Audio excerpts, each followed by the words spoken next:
절에서 14절입니다. 눈의 아들 여호수아가 시딤에서 두 사람을 정탐꾼으로 보내며 이르되 가서 그 땅과 여리고를 엿보라 하매 그들이 가서 라합이라 하는 기생의 집에 들어가 거기서 유숙하더니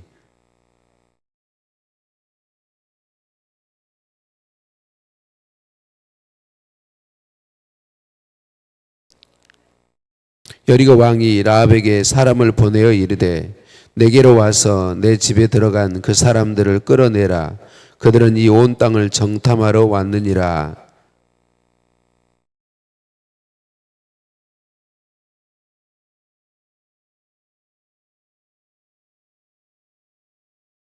그 사람들이 어두워 성문을 닫을 때쯤 되어 나갔으니 어디로 갔는지 내가 알지 못하나 급히 따라가라. 그리하면 그들을 따라잡으리라 하였으나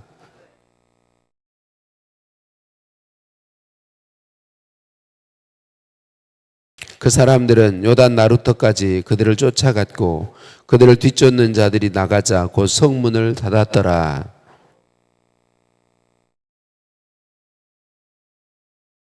말하되 여호와께서 이 땅을 너희에게 주신 줄을 내가 아노라. 우리가 너희를 심히 두려워하고 이 땅 주민들이 다 너희 앞에서 간담이 농나니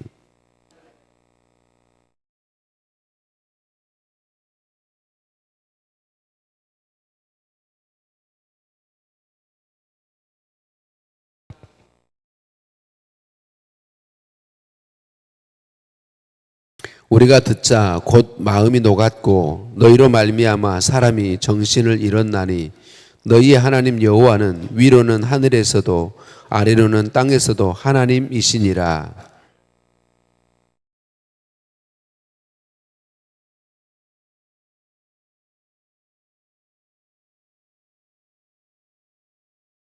그리고 나의 부모와 나의 남녀 형제와 그들에게 속한 모든 사람을 살려주어 우리 목숨을 죽음에서 건져내라.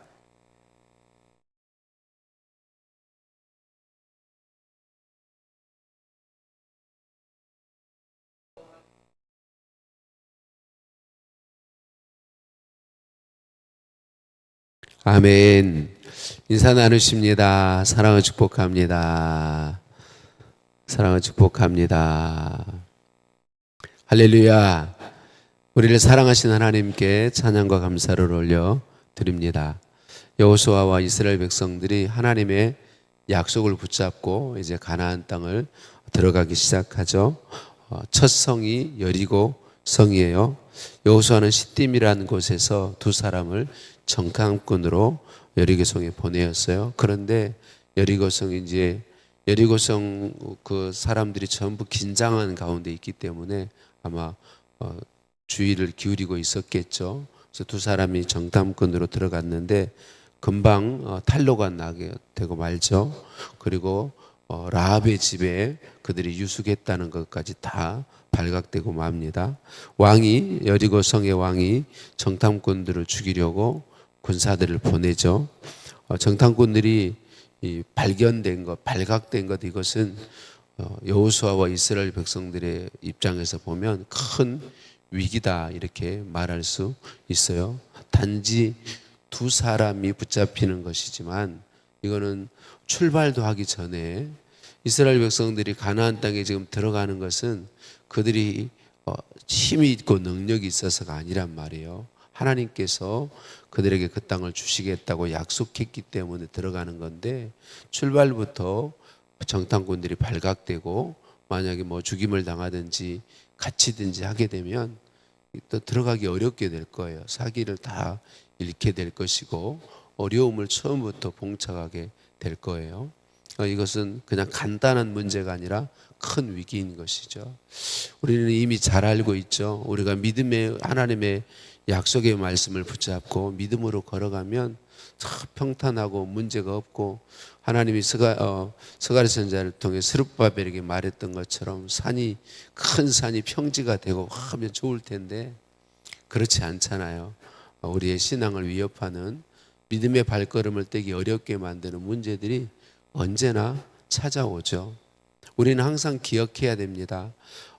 우리가 믿음으로 걸어가는 길에 문제가 없는 것이 아니다. 언제나 생각지 않았던 문제들, 생각지 못했던 어려움들, 시련들이 찾아오게 되어 있습니다. 우리에게 그 어려움들이 찾아올 때에 그때 중요한 것이죠. 하나님이 안 계시기 때문이 아닌 거죠. 왜 믿음으로 걸어가는데 어려울까? 하나님이 안 계신 것이 아니고 우리 하나님이 능력이 없으심도 아니고 그런 문제들을 통해서 하나님이 계시고 우리를 사랑하시고 우리와 함께 하신다는 사실을 분명하게 보여주시기 위함이라는 걸 우리가 항상 믿을 수 있고 기억할 수 있어야겠어요. 하나님께서 어떻게 여호수아와 이스라엘 백성들과 함께 하시는 걸 보여주었나요? 하나님께서 예비하신 사람이 그곳에 있었던 것이죠. 여러분, 아직 이스라엘 백성들이 들어가지 않았어요. 여리고성에 들어가지 않았어요. 그러니까 그 여리고성에 하나님의 소문만 들렸을 뿐이죠. 왜냐하면 요단 동편 땅에 강한 족속들인 아모리 족속의 두 왕 시온과 옥의 나라를 이스라엘 백성들이 다 이기고 점령했고 또 그들 못지않게 강력했던 모압 족속의 나라를 다 이겼기 때문에 소문은 들렸지만 그러나 하나님에 대해서 알고 믿을 수 있는 사람은 그런 건 없는 것이죠. 그런데 그곳에 하나님을 알고 하나님을 경외하는 사람을 하나님이 준비해 놓으셨다는 거죠. 그리고 그 집이 이 두 정탐꾼들이 바로 그 사람의 집에 들어가게 되었다라고 하는 거죠. 고린도전서 10장 13절에 우리가 잘 아는 말씀이 있죠. 사람이 감당할 시험 밖에는 너희가 당한 것이 없나니 오직 하나님은 미쁘사 너희가 감당하지 못할 시험을 당함을 허락하지 아니하시고 시험 당할 즈음에 또한 피할 길을 내사 너희로 능히 감당하게 하시느니라. 여기서 사람은 모든 사람을 가리키는 게 아니죠. 예수 그리스도를 구주로 믿고 하나님의 자녀된 사람들을 가리키죠. 예수님을 구주로 믿어 하나님의 자녀된 사람들에게는 살아계신 하나님이 항상 함께 하신다. 엘샤다이, 약속한 걸 반드시 지키시고 이루시는 전능하신 하나님이 함께 하신다. 그래서 시험 당할 때 시험을 능히 이길 수 있도록 그 문제를 이길 수 있도록 해주시고 문제를 이길 수 없을 때는 피할 길을 준비했다가 피할 길로 인도해 주신다라고 말씀하고 있는 것이죠. 이 하나님을 우리는 누구라고 고백하죠? 여호와 이레, 준비하시는 하나님, 공급하시는 하나님. 이삭을 아브라함에게 바치라 하시고 이삭을 드려야 할 때에 이삭을 죽이지 못하게 하시고 미리 수량을 준비해 주신 하나님. 그 하나님이 예수님을 구주로 믿어 하나님의 자녀된 우리의 삶에 항상 함께 하신다는 거죠. 여러분, 우리가 믿음으로 하나님의 약속의 말씀을 따라가도 반드시 문제와 어려움은 찾아옵니다. 그 문제와 어려움이 찾아올 때 하나님이 우리에게 주시는 것이 믿음인 것이죠. 믿음은 바라는 것들의 실상이요 보이지 않은 것들의 증거니 보이지 않는다는 거예요. 길이 보이지 않아요. 그 말씀대로 도저히 이루어질 것 같지가 않아요. 더 이상 피할 길이 없고 이제는 꼼짝없이 죽게 되고 망하게 되고 실패하게 될 것만 같아요. 그때 하나님은 우리에게 믿음을 주세요. 여호와 일에 하나님이 함께 계신다는 사실을 우리에게 믿도록 은혜 베풀어 주신다는 거죠. 우리의 믿음의 발걸음을 옮기는 믿음의 삶의 여정에 문제가 찾아올 때 우리 눈을 들어 하나님을 바라볼 수 있기를 소원합니다. 하나님을 바라볼 수 있기를 소원합니다. 아직 잠이 덜 깨셨어요. 믿음의 눈을 들어 여호와 이레를 찾고 부르고 의지할 수 있기를 소원합니다. 말씀드린 것처럼 당시 여리고성은 아직 이스라엘 백성들이 누구도 밟아보지 못한 땅이단 말이죠. 그런데 하나님께서 그곳에 라합을 준비시켰어요. 어떤 라합이죠?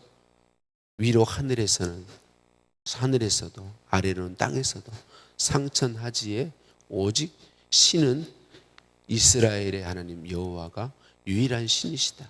하나님이시다.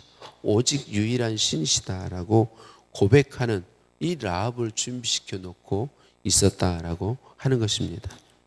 라합은 들려오는 소문만으로 하나님에 대한 믿음을 가졌어요. 누가 믿음을 주신 거죠? 하나님께서 주신 거죠. 하나님께서 이스라엘 백성들을 위해서 미리 가셔서 라합에게 믿음을 주신 거죠. 어떻게 소문만 듣고 믿을 수 있을까요? 하나님이 하신 거죠. 사람이 할 수 있는 일이 아니죠. 그러니까 우리는 상상할 수 없는 방법으로 전혀 기대할 수 없는 방법으로 하나님은 일하시는 거죠. 앞에 말씀드린 것처럼 두 정탐꾼들이 갔는데 기생 라합의 집만 거기 있는 게 아닐 거 아니에요.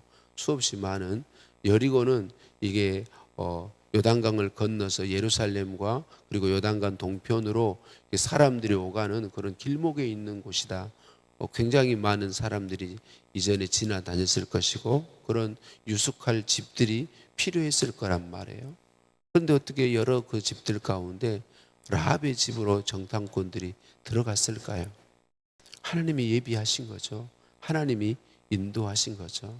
그 위기의 순간에 라합이 하나님을 구주로 고백해서 하나님으로 고백했을 뿐만 아니라 어떻게 그렇게 지혜롭게 대처했을까요? 그 긴박한 순간에 어떻게 그렇게 대처할 수가 있었을까요? 하나님이 하시는 일이죠. 하나님은 우리가 상상하지 못하는 기묘한 방법으로 일하시는 분이십니다. 엘샤다이이십니다. 약속하신 것을 반드시 지키실 수 있고 지키시는 하나님이시다라고 하는 거죠. 사랑하는 성도님들, 우리가 믿음으로 나가는 발걸음에 문제가 없으면 좋겠지만 문제가 없는 날은 없습니다. 문제가 찾아옵니다. 어려움이 찾아옵니다. 믿음으로 반응하기 어렵게 우리를 공격해 옵니다. 그런 때에 낙심하지 마십시다. 절망하지 마십시다. 우리의 눈을 들어 믿음의 눈으로 하나님을 바라보십시다. 하나님의 이름을 기억하고 부르고 찾고 의지하십시다. 외아들 예수님을 구주로 보내어 우리의 구원을 십자가의 죽음과 부활을 통해 이루신 하나님은 살아계십니다. 우리 예수님은 살아계신 하나님이십니다. 하나님의 영, 성령이 우리 안에 살아계십니다. 그 주님을 바라보고 의지하고 나아가십시다. 우리 눈에 보이지 않을 뿐 살아계신 하나님은 여호와 이레로 우리의 삶에 승리를 준비해 놓고 계십니다. 피할 길을 예비해 놓고 계십니다. 그 여호와 이레가 인도하시는 그 길을 따라 우리가 믿음으로 걸어갈 때에 잠시 어려움이 있고 환난이 있고 때로는 견디기 힘들 정도의 죽을 것만 같은 상황에 부딪힐지라도 하나님 주시는 승리를 누리게 되고 하나님의 살아계심을 나타내게 되고 하나님의 영광을 드러내게 될 우리의 삶이 그런 삶이 될 줄로 믿습니다. 우리와 함께 하시고 인도하신 하나님께 찬양과 감사를 올려드립니다. 하나님 감사합니다. 삼일체 하나님이 상천하지에 유일하신 신이심을 믿는 믿음을 우리에게 갖도록 말씀해 주시니 감사합니다. 여리고성에 믿음의 사람 라합을 준비하신 것처럼 모리아산 수풀에 수량을 준비하신 것처럼 하나님의 뜻과 방법으로 준비하고 계시는 여호와 이레 하나님을 알게 하시고 보게 하시고 의지할 수 있도록 은혜 주시니 감사합니다. 여호와 이레를 신뢰하고 믿음의 발걸음을 옮기게 하옵소서. 우리의 삶에 살아계신 하나님 찬양합니다. 예수님의 이름으로 기도드립니다. 아멘. 하늘에 계신 우리 아버지, 아버지의 이름을 거룩하게 하시며 아버지의 나라가 오게 하시며 아버지의 뜻이 하늘에서와 같이 땅에서도 이루어지게 하소서. 오늘 우리에게 일용할 양식을 주시고 우리가 우리에게 잘못한 사람을 용서해 준 것 같이 우리 죄를 용서하여 주시고 우리를 시험에 빠지지 않게 하시고 악에서 구하소서. 나라와 권능과 영광이 영원히 아버지의 것입니다. 아멘.